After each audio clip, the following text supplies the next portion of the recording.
I'm here with this little girl and her father who came to our clinic today.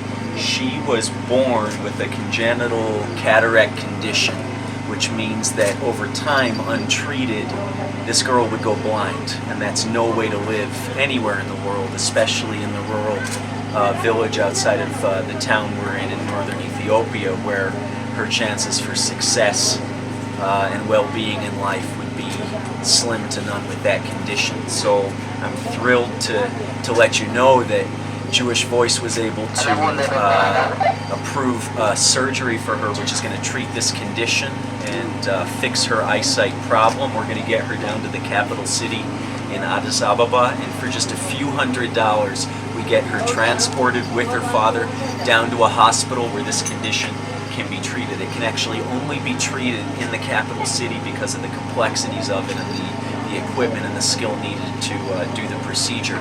Just a few $100s is going to turn eventual blindness into a lifetime of sight, and we pray health and well-being and blessing for this girl and her family. I want you to understand the difference your support makes. A few $100s is the difference between blindness and between a lifetime of opportunity and joy and blessing. Pray for this girl and pray for the opportunity for Jewish Voice to serve dozens, even hundreds more like this. We're treating 13,000 people this week, maybe more, but it's really the story of one, like this girl and her father, whose burden has been lifted today because she's going to get the help and the treatment she needs. Thank you for making it possible.